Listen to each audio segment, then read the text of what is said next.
Bienvenidos al mundo de la aviación. Este es el podcast Pasión en el Aire. Despeguemos. Una batería de defensa aérea voladora, un campeón moderno en altitud y velocidad, un caza, algunas de cuyas capacidades en el momento de su creación eran simplemente impactantes. Vamos a conocer la historia, el diseño y las capacidades del avión que, medio siglo después de su primer vuelo, sigue siendo un depredador extremadamente peligroso. Hola amantes de la aviación, les presento al MiG-31. En 1964 surcó los cielos el prototipo E-155, creación de la oficina de diseño Mikoyan Gurevich, que unos años más tarde se convertiría en uno de los aviones de combate más formidables de la Guerra Fría, el MiG-25. Este interceptor fue considerado un milagro del genio de la ingeniería al tener un rendimiento de vuelo asombroso. 3.000 km por hora de velocidad y entre 23 y 25 km de altitud. No solo batió muchos récords mundiales, sino que también remodeló la estrategia de la guerra aérea. Y lo irónico es que precisamente el cambio de estrategia que causó el MiG-25 fue lo que lo dejó obsoleto antes de lo esperado. El concepto de penetración a gran altitud y alta velocidad, cuando los bombarderos y los aviones de reconocimiento evadían las defensas aéreas gracias a una velocidad de Mach 3 y una altitud de vuelo de 25 kilómetros, ya no funcionaba. En su lugar, surgió el concepto de penetración a bajo nivel, cuando los aviones y los misiles de crucero volaban tan bajo que los grandes radares terrestres sencillamente no podían verlos. El trabajo de los interceptores suponía una estrecha cooperación con las fuerzas de defensa antiaérea en tierra, y si estos no veían nada, también surgían problemas en el aire. Los MiG carecían claramente de autonomía. Pero los problemas no acababan ahí. El MiG-25 era un interceptor supersónico especializado de gran altitud y no podía operar eficazmente en un gran rango de altitudes y velocidades. Y la carga de trabajo durante las misiones era demasiado elevada para un solo piloto. Por extraño que pueda parecer, monstruos como el XB-70 eran un blanco más fácil para él que algún pequeño avión que volaba rozando las copas de los árboles. Conéctate con nosotros. Búscanos como @Pasión en el Aire en TikTok, Instagram y YouTube.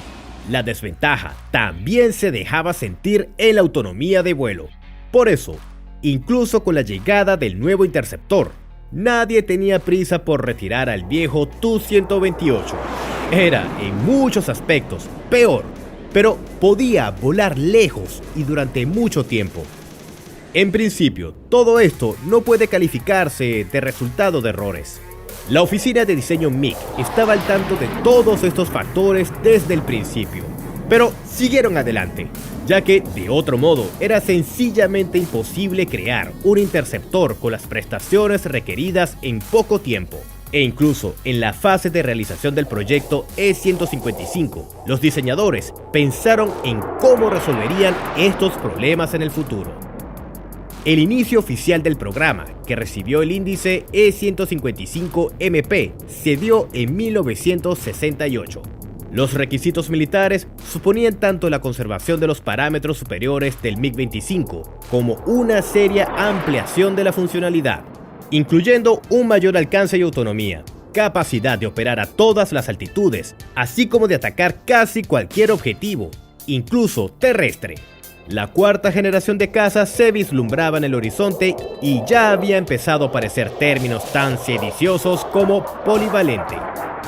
Hubo muchos conceptos, desde modificaciones del avión básico hasta diseños muy exóticos con alas ojivales, alas de barrido variable, que le encantaba a todo el mundo en aquella época, cola de estabilizador doble, cola de estabilizador único, sin cola.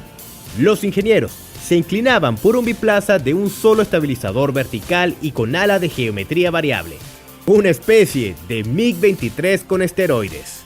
Pero el plan original no se llevó a cabo. La experiencia en investigación y pruebas del MiG-23 demostró que el diseño con un ala de geometría variable era demasiado complejo y pesado, lo que afectaría inevitablemente el rendimiento en vuelo. Los requisitos militares también se ajustaron.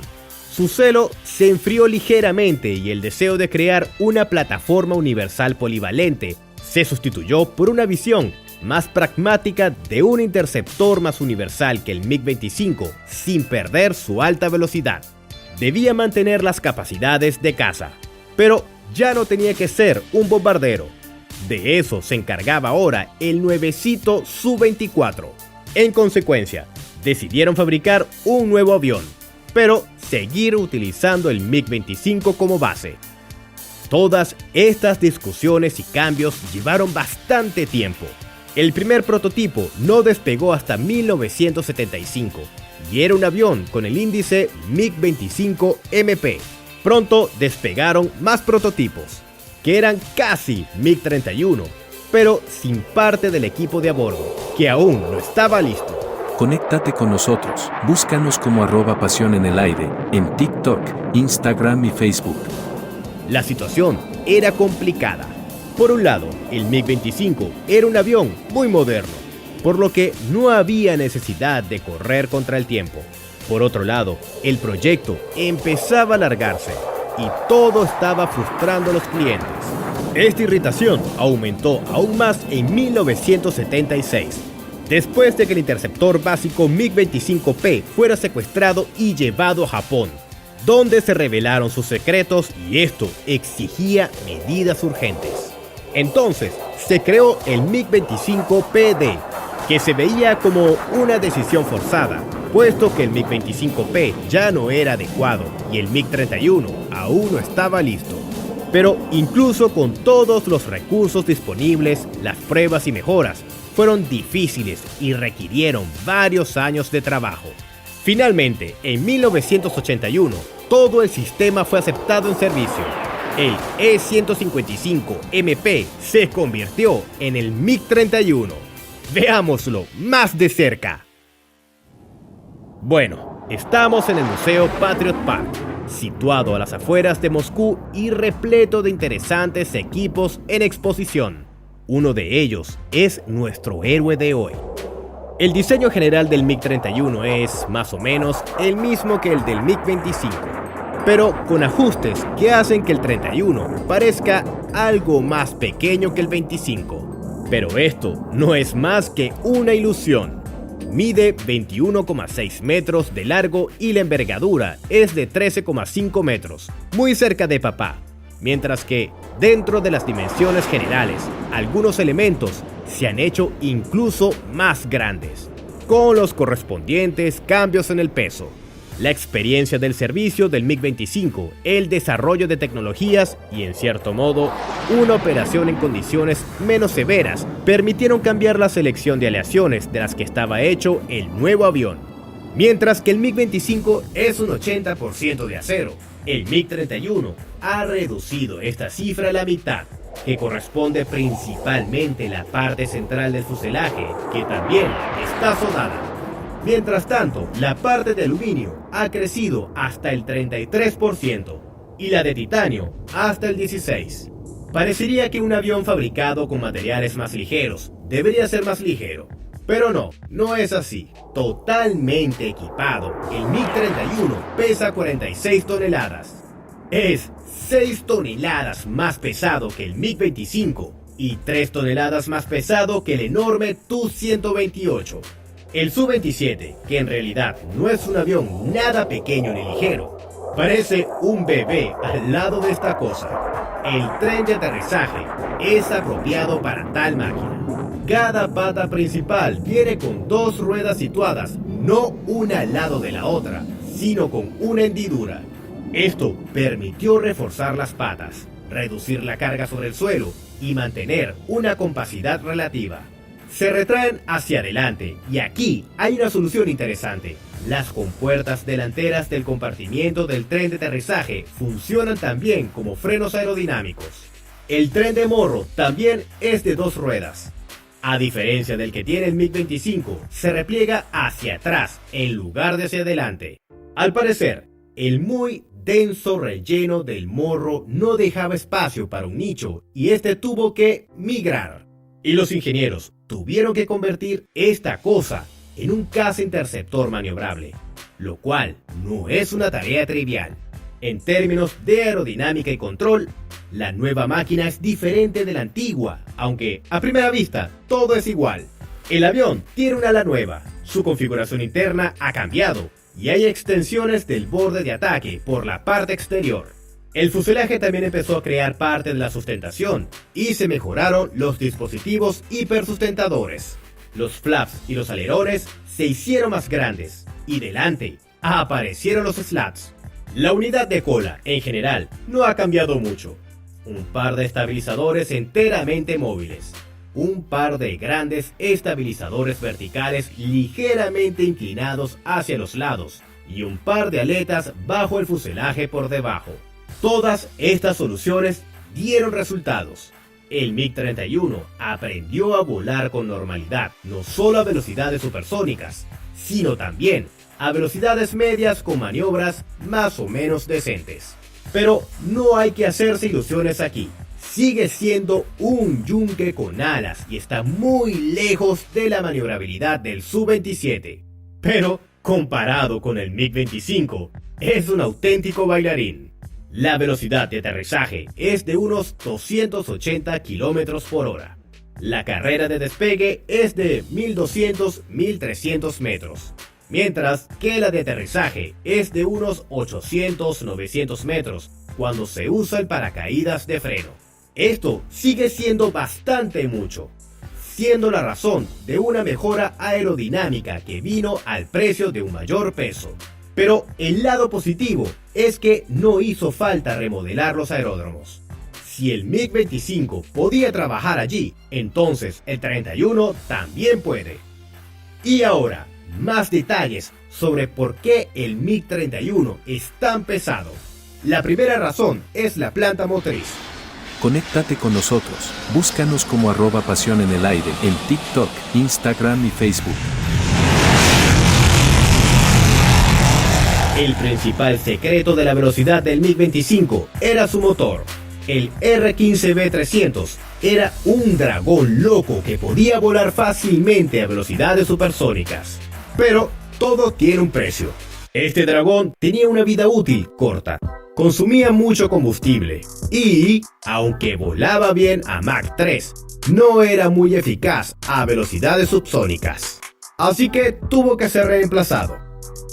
Al principio, el R-36 se consideró una opción prometedora. Sus diferentes versiones se instalaron en el Yak-38, el Tu-144 y el T-4, el famoso Sukhoi Sotka de titanio.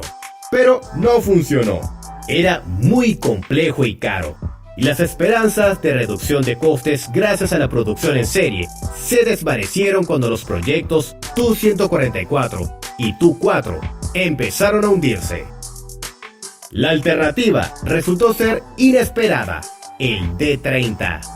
Este motor turbofan era nuevo, eficiente, económico para la época y ya se fabricaba en serie. Se instalaba en muchos aviones, desde el Tu-134 hasta el Il-76, lo que prometía ciertas ventajas económicas y operativas. Aquí debo hacer hincapié. No piensen que simplemente tomaron el motor de un avión de pasajeros subsónico y lo instalaron en un interceptor supersónico. Al parecer, esta impresión surgió entre quienes escucharon por primera vez esta idea, ya que al principio muchos la percibieron, por decirlo suavemente, con escepticismo. Pero los diseñadores de motores propusieron una modificación seria y gracias a investigaciones adicionales y a una enorme persistencia, se demostró que esta opción tenía todas las posibilidades de funcionar. Y así nació el D-30 F6. Hubo muchos cambios.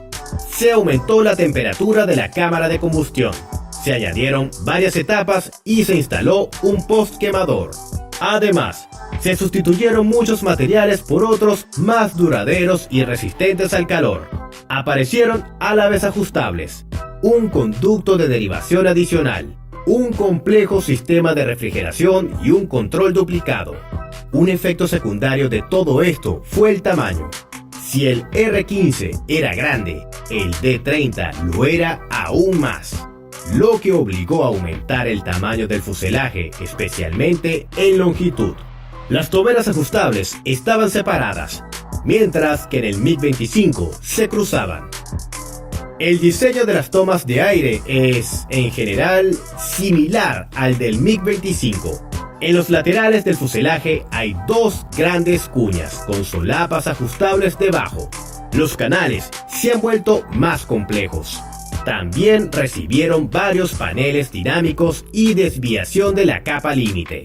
Todo este sistema proporciona un flujo de aire óptimo a los motores, adaptándose a diferentes altitudes y velocidades. El rendimiento resultó ser bueno. El empuje aumentó a 93 kN sin postcombustión y 152 kN con postcombustión, un 50% más que en el MiG-25. Los motores pasaron a ser multimodo, y lo que es igual de importante, el diseño del turbofán aumentó la eficiencia del combustible. En comparación con el R15B300, su consumo era un 21% menor con postcombustión y un 42% menor sin postcombustión. Obviamente, la prioridad aquí no está en la economía y la ecología. Los nuevos motores prometían una solución a uno de los principales problemas de todos los interceptores: una autonomía limitada. En cuanto al diseño del sistema de combustible, el MiG-31 es un sucesor del MiG-25. La mayor parte de los volúmenes internos son depósitos sellados para el combustible T6 con una alta temperatura de ignición. A medida que se vacían los tanques, estos se rellenan con nitrógeno inerte para que el combustible arda solo donde sea necesario. Y hay muchos de estos depósitos: 7 en el fuselaje, 4 en el ala y 2 en los estabilizadores verticales. La reserva de combustible es de unas 16,35 toneladas. Además, otras 4 toneladas se pueden llevar en un par de depósitos externos. La combinación de una mayor reserva de combustible y motores más económicos proporcionó el codiciado salto en autonomía. A velocidad subsónica, volaba a una distancia de hasta 3.000 kilómetros con 4 misiles y 2 tanques externos. A velocidad supersónica de Mach 2,35 con 4 misiles, el alcance era de unos 1.400 kilómetros. De tal modo, el MiG-31 adquirió los parámetros de alcance del Tu-128 y el abuelo por fin pudo retirarse pacíficamente. Pero todas estas mejoras tenían un coste. El techo práctico variaba entre 20 y 23 kilómetros en función de la carga, siendo ligeramente inferior al del MiG-25. Las velocidades de vuelo también se resintieron un poco. La supersónica de crucero variaba entre Mach 2,35 y 2,55, o unos 2.500-2.700 kilómetros por hora, mientras que la máxima era de Mach 2,8. Los canónicos 3.000 kilómetros por hora, pero no más. A los motores turbofán no les gustan las condiciones extremas. Y mientras que al superar esta velocidad en el MiG-25 provocaba el sobrecalentamiento de algunos elementos y los pilotos a veces se permitían carreras, aquí tales acrobacias pueden matar la planta motriz y esto ya es peligroso. Por eso el MiG-25 siguió ostentando con orgullo muchos récords. Por otra parte, este desfase es insignificante y los poseedores del récord hace tiempo que se retiraron, dejando a su sucesor como líder. Ahora solo los cosmonautas vuelan más rápido y más alto que los pilotos del MiG-31. Una de las diferencias externas más evidentes entre el 31 y el 25 es la cabina biplaza. El problema de la sobrecarga del piloto se resolvió de forma sencilla. Detrás de él se sentó un navegador operador responsable de los sistemas de a bordo y del armamento.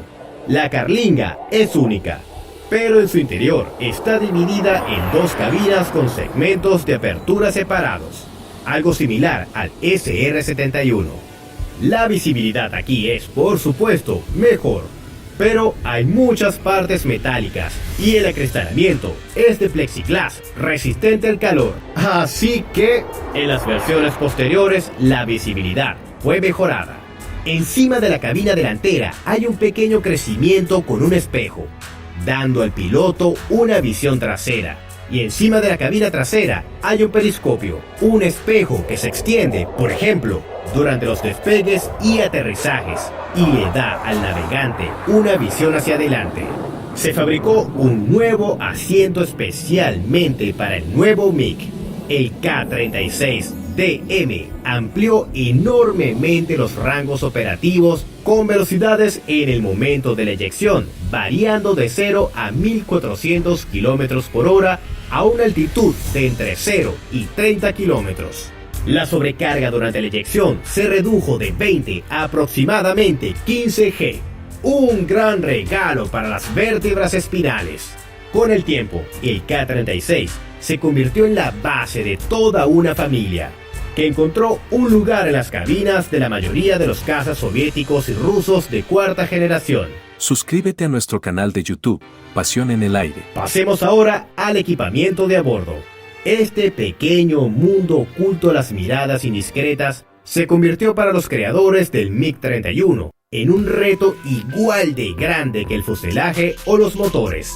Los requisitos más estrictos eran para el radar. Tenía que ver objetivos a una amplia gama de altitudes y velocidades, desde un avión civil ligero sobre un maizal hasta un avión de reconocimiento en la estratosfera. Además, el requisito de autonomía acarreaba independencia de los sistemas terrestres. Esto significaba que el radar del MiG tenía que tener capacidades casi iguales a la de sus homólogos terrestres. Tomen todo esto y métanlo bajo el carenado de un interceptor. ¡Buena suerte! Al principio, tales condiciones podían resultar chocantes. Con las tecnologías de la época, apenas era posible fabricar un radar clásico para un interceptor con las prestaciones necesarias. En busca de una solución a este problema, los ingenieros hicieron toda una proeza. Un radar de barrido electrónico es un diseño que no tiene un gran lienzo, sino una red de muchos bloques ensamblados en una especie de panel de nido de abeja. El MiG-31 estaba equipado con un radar pasivo de barrido electrónico llamado Saslon, o barrera en español. Y el Saslon era bueno. No escaneaba girando mecánicamente el papel, sino manipulando el haz, gracias a lo cual podía hacerlo más rápido y eficazmente. Rastreaba objetivos a una distancia de hasta 200 kilómetros y los atacaba a una distancia de 120 kilómetros. Al mismo tiempo, podía seguir 10 objetivos a la vez y atacar 4. En estos parámetros, solo era inferior, quizás, al radar AN/AWG-9 del F-14 Tomcat, que en aquella época se consideraba el apogeo de la tecnología electrónica de aviación. Además, el MiG-31 no solo se convirtió en el primer caza equipado con un radar de barrido electrónico, sino que siguió siendo casi su único portador durante muchos años. El siguiente radar de este tipo fue el JAPG-1 del caza Mitsubishi F-2, que no entró en servicio hasta el año 2000. Pero siempre hay un pero. Estos radares son complejos, caros y voluminosos, por lo que antes solo se utilizaban en instalaciones terrestres y buques. Meter algo así en un caza no es tarea fácil. El Saslon fue una de las razones de que el proceso de creación de esta aeronave fuera tan largo, y no por coincidencia, se aplicó precisamente en el MiG-31. Un avión grande y pesado con una funcionalidad específica en algunos lugares. Simplemente no estaba justificado extender esta práctica a todos los aviones de combate. Por lo tanto, otros cazas de cuarta generación, incluidos los soviéticos, se equipaban con radares convencionales. Ahora, cuando la tecnología ha alcanzado las condiciones necesarias y la mayoría de los aviones se equipan con radares de barrido electrónico, pero activos, no pasivos. Por lo tanto, no hay necesidad de llevar el drama al nivel de El MiG-31 tiene un radar de cazas de quinta generación. No, el Zaslon en el MiG y el Bielka en el Su-57 son dispositivos muy diferentes. Sin embargo, me gustaría subrayar que esta crítica no se refiere tanto al radar en sí como a sus descripciones, a veces demasiado pintorescas. El Zaslon fue sin duda muy chulo para su época, pero por extraño que suene, ni siquiera eso parece un gran avance comparado con lo que se esconde tras él. El avión está literalmente repleto de equipos. Junto con el radar está el sistema de búsqueda y seguimiento por infrarrojos, que puede escanear el espacio aéreo en el espectro infrarrojo y guiar misiles con cabezales infrarrojos. Existen varios sistemas de navegación, entre ellos uno global, con conexión a la red de estaciones terrestres de navegación Marshut. Junto con el Omega estadounidense, puede considerarse el precursor de los modernos sistemas de navegación por satélite, como el GPS o el GLONASS. La automatización está increíblemente desarrollada. El avión hace la mayor parte del trabajo por sí mismo, lo que provocó un efecto secundario, mientras que los pilotos del MiG-25 estaban sobrecargados. Las tripulaciones del MiG-31 a veces se aburren. El sistema de comunicación permitía a los aviones interactuar entre sí y con los aliados. Los MiG son capaces de distribuir funciones entre ellos, de modo que, por ejemplo, uno lanza misiles, el segundo los guía hasta los objetivos y el tercero actúa como estación de control de vuelo, recibiendo datos de todos los radares del grupo a la vez y controlando las acciones de otros aviones. Y todo ello está automatizado y es independiente de la infraestructura terrestre. Sí, llevó años implementar muchos sistemas. No piensen que todo apareció de golpe. Pero esto es prácticamente una guerra centrada en la red a escala local. 4 MiG-31 son capaces de controlar un área que se extiende a unos 800 o 900 kilómetros, casi la longitud de la costa este de Gran Bretaña. Con la introducción de tal funcionalidad, se cerró la cuestión de la autonomía. Muchos cazas de tercera generación empezaron a parecer francamente primitivos, e incluso los cazas modernos tardaron en aprender tales trucos. El acorde final al rendimiento y la funcionalidad es lo que lo convierte, de hecho, en un avión de combate. El armamento. Teniendo en cuenta el abanico de posibles acciones del caza interceptor, el armamento se ha diversificado mucho. Y, dado que el número de puntos de suspensión en el ala era limitado, los ingenieros abordaron la cuestión de forma creativa. El principal calibre de los primeros MiG-31 era el misil aire-aire R-33, cuya creación se llevó a cabo en paralelo con el desarrollo del programa E-155MP desde finales de la década de 1960. La configuración suponía la colocación de 4 misiles, cada uno de los cuales pesa 490 kilos, bajo el fuselaje, con una ligera inmersión en el casco. Durante el lanzamiento, unas catapultas especiales empujan el misil lejos del avión, tras lo cual arranca su motor. Esto permitió reducir la resistencia aerodinámica y las cargas en vuelo. Además, impidió que el escape del motor del misil entrara en las tomas de aire. Pero esta configuración también impuso restricciones en las dimensiones. El R-33 es ligeramente más grueso, pero más corto que sus colegas. El empenaje está comprimido y los timones superiores son plegables. El misil era capaz de alcanzar objetivos a una distancia de hasta 120 kilómetros en trayectoria frontal, volando altitudes de 30 metros a 28 kilómetros, a velocidades de hasta Mach 3,5 o 3.700 kilómetros por hora. En otras palabras, podía alcanzar prácticamente cualquier objetivo, a excepción quizás de los misiles balísticos. Al describir el aspecto del misil, un espectador atento puede tener un pensamiento sedicioso. Un momentico, eso es un Phoenix.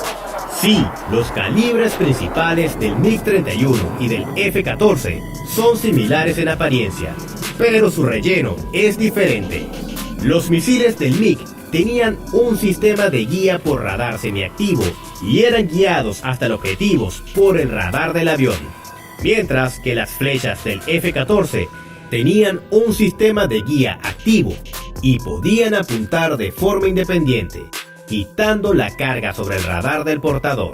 El AIM-54 es tecnológicamente más avanzado, pero por ello resultó ser muy caro. De hecho, era tan caro que la Marina estadounidense, la misma que tiene 11 portaaviones nucleares en servicio, intentó ahorrar dinero no utilizándolo sin una necesidad absoluta. El R-33 también es muy caro, pero es más fácil trabajar con él. El resto de los misiles son más clásicos y están suspendidos en pilones bajo el ala. Aquí se colocaron los misiles de medio alcance R-40 y de corto alcance R-60. Y la posición de fuerza bruta la ocupaba el GSH-23, un cañón rotativo de 6 cañones de 23 milímetros, instalado bajo el carenado en la parte inferior derecha del fuselaje, oculto por una solapa cuando está inactivo. Hubo mucha controversia en torno al cañón, ya que muchos lo consideraban inútil en interceptores de alta velocidad. De hecho, el MiG-25 no lo tiene, pero el MiG-31 también es un caza. Y cualquier escolar sabe que un caza sin un enorme cañón no es un caza. La producción del avión se estableció en 1976 en las instalaciones de la planta aeronáutica de Gorky, la actual Sokol, donde también se fabricaba el MiG-25. La base común simplificó el trabajo, aunque el nuevo avión resultó ser significativamente más caro. Inmediatamente después de su entrada en servicio en 1981, empezaron a ser transferidos activamente al Ejército del Aire. En servicio regular, junto con el MiG-25, patrullaban las fronteras aéreas de la Unión Soviética y también escoltaban a los aviones de reconocimiento que volaban al otro lado de la frontera, como el RC-135 y por supuesto, las estrellas del espionaje de alta velocidad, el SR-71. A todo el mundo le interesa saber cómo se perseguían, y sus persecuciones tenían matices. En general, ya con la llegada del MiG-25, los aviones de reconocimiento perdieron la capacidad de sobrevolar el territorio de la Unión Soviética.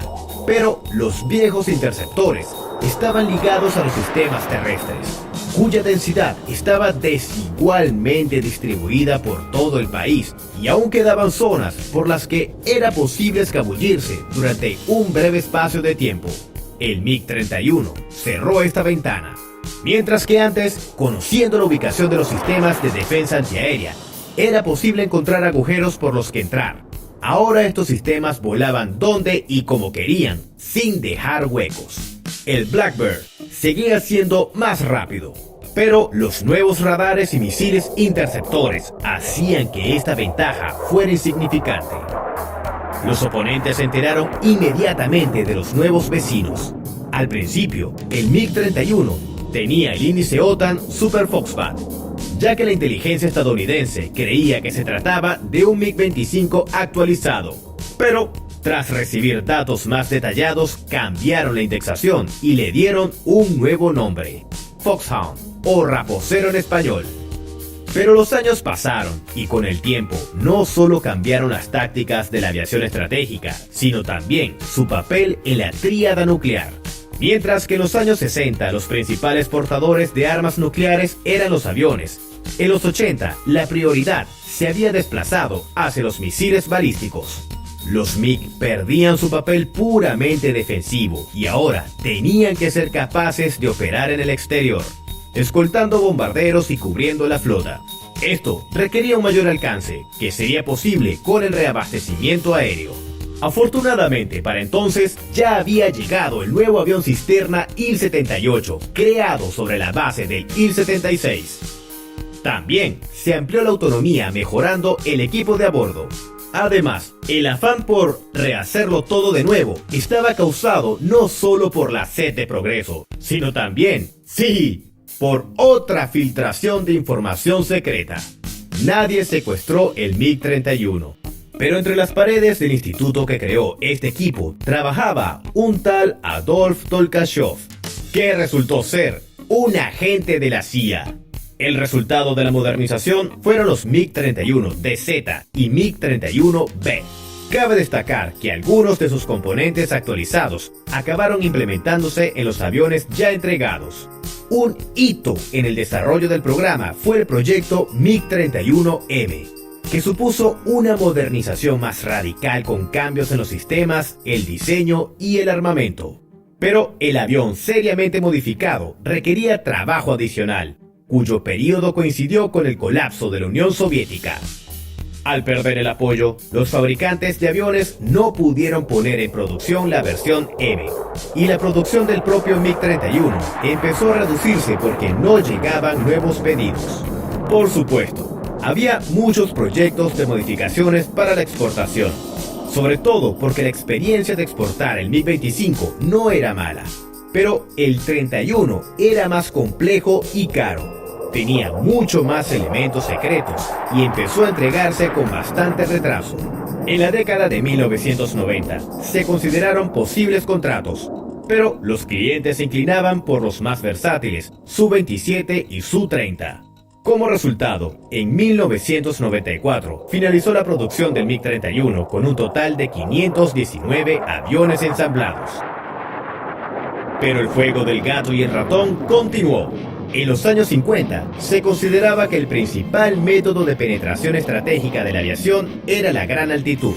En los años 60, los misiles tierra-aire cerraron esta ventana y apareció una nueva vía: la gran altitud combinada con una alta velocidad, y esta ventana fue cerrada por los interceptores MiG-25.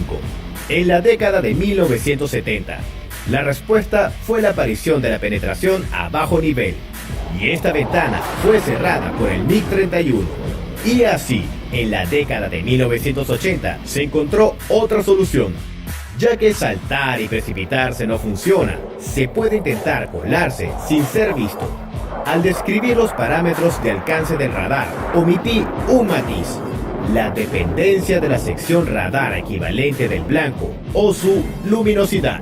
Cuando ven una declaración de que un radar ve a una cierta distancia, por lo general, estamos hablando del límite con el objetivo más brillante. En este sentido, los objetivos, como los viejos bombarderos estratégicos. En el caso de cazas o misiles de crucero que se abrazan al suelo, este indicador se reduce. En consecuencia, esta luminosidad comenzó a reducirse intencionadamente, adaptando los materiales y diseños de las aeronaves. En cierto sentido, podemos decir que el MiG-31 impuso una tarea, la respuesta a la cual fue la tecnología de la furtividad o stealth. En el Salón Aeronáutico de París de 1991, donde se presentaron simultáneamente por primera vez el MiG-31 y el F-117, se armó un alboroto particular al respecto. El choque entre el Saflon y el Nighthawk se convirtió en el inicio del ya clásico enfrentamiento entre un radar y un avión furtivo. Rusia no tenía prisa por responder al nuevo desafío, tanto políticamente como económicamente. La Guerra Fría había terminado y la amenaza no parecía seria. Y no había dinero ni para un nuevo avión. Les costaba mantener incluso la flota existente.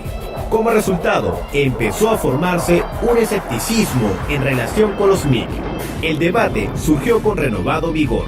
¿Se trata solo de un interceptor o de un caza interceptor? ¿Y de qué generación es? ¿Ya la cuarta o todavía la tercera?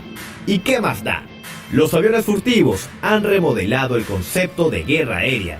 Y mientras que el MiG podía enfrentarse a los modelos antiguos, las perspectivas de encontrarse con los nuevos bombarderos, misiles de crucero y cazas de quinta generación, casi todos furtivos, eran muy vagas. Tengo que admitir que sería interesante ver los resultados de, por ejemplo, un combate de entrenamiento entre el MiG-31 y el Su-57. Pero seamos sinceros, Nadie nos mostrará un informe así en mucho tiempo. De un modo u otro, muchos creían que el 31 estaba anticuado y debía ser sustituido por nuevos aviones, como el Su-30 y el Su-35. Sin embargo, los Sujos, a pesar de toda su chuleza, no podían reemplazar completamente a los MiG, y con la retirada de los interceptores podía aparecer un agujero en el paraguas de la defensa aérea.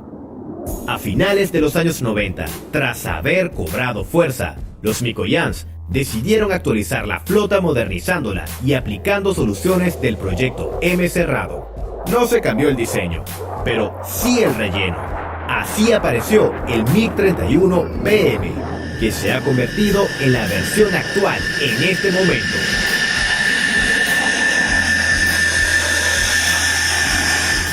Los parámetros de autonomía, gracias a la mejora de las capacidades de reabastecimiento aéreo, se llevaron al límite. En 2016, durante el traslado de cazas a través del territorio ruso, la aeronave, con 3 repostajes, pasó más de 7 horas en el aire, volando en total unos 8.000 kilómetros.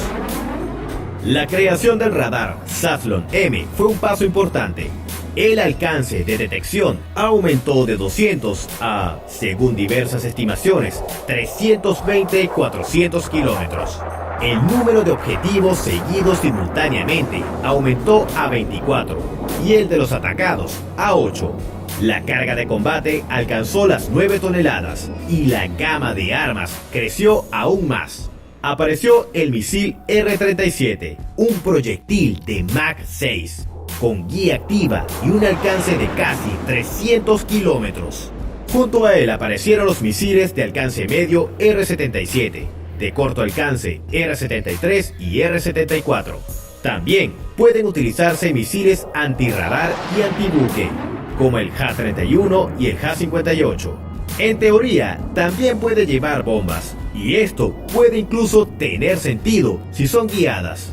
Pero, como en el caso del MiG-25, esta posibilidad es más bien teórica. Entonces, este trabajo lo hizo el Su-24, y ahora lo hace el Su-34. Por supuesto, no podemos ignorar las versiones MiG-31, que son portadoras de dispositivos especiales. Desde que se inició el proyecto MiG-25, siempre han surgido ideas para colgar algo grande y potente bajo el avión de gran altitud y velocidad. Pero mientras que en el MiG-25 eran solo ideas, en el 31 se llevaron a la práctica. El proyecto MiG-31D se remonta a los años 80 e incluía modificaciones para combatir objetivos en el espacio mediante misiles antisatélite. La carrera armamentística de la Guerra de las Galaxias estaba en pleno apogeo. En Estados Unidos, al mismo tiempo, como parte del programa ASAT, se realizaban lanzamientos de prueba de misiles antisatélite desde los cazas F-15. Pero tras el final de la Guerra Fría, todas estas iniciativas se estancaron. Durante algún tiempo, hubo proyectos civiles con lanzamientos de cohetes ligeros desde aviones, pero nunca llegaron a buen puerto. Todo podría quedar escrito en un libro de historia y olvidado. Pero hace poco se supo que el proyecto se reactivó y ahora se está probando. Y por supuesto, también está la puesta en práctica de la vieja idea de dar al MiG-31 la función de bombardero y de la estrella de los últimos tiempos, el MiG-31K, portador del misil aire-tierra Kinjal, el mismo que tanto ruido ha causado. Se trata ya de un sistema plenamente operativo, del que hablé en detalle en otro video. Según fuentes de libre acceso, Rusia tiene actualmente unos 140 de estos aviones en servicio. La mayoría son los MiG-31BM, más un par de docenas de MiG-31K que llevan el Kinjal. Afortunadamente, el MiG no tuvo que realizar su tarea inmediata de defensa contra los bombarderos enemigos. Por desgracia, tampoco tuvo un cielo completamente tranquilo. La primera guerra en la que participó el MiG-31 fue la de Chechenia. No había nadie para luchar en el aire. Y los aviones creados para interceptar misiles de crucero y bombarderos vigilaban que no aparecieran por allí avionetas de contrabando de armas. El siguiente destino del MiG-31 fue Siria, donde un grupo de aviones se encargó del control del espacio aéreo. Y entonces ocurrió lo de 2022. ¿Qué quieren que les diga? Los diseñadores del MiG-31, cuando crearon esta máquina en los años 70, consideraron 1.000.000 de escenarios, incluido un apocalipsis nuclear. Pero, desde luego, esto no se les ocurrió. Sin embargo, el MiG-31, a pesar de su antigüedad, se utiliza activamente allí junto con nuevas máquinas, precisamente por sus capacidades especiales. Queda por esperar que, a pesar de todo, no tengamos que averiguar si el Zaslon puede ver aviones furtivos o no. En este incierto apunte, creo que podemos darlo por concluido y desear a los MiG un largo y aburrido servicio con bonitos disparos al blanco durante los ejercicios de entrenamiento. Y a ustedes, aficionados de la aviación, les deseo un cielo despejado, vuelos rápidos y aterrizajes suaves. Conéctate con nosotros, búscanos como @pasión en el aire en TikTok, Instagram y YouTube.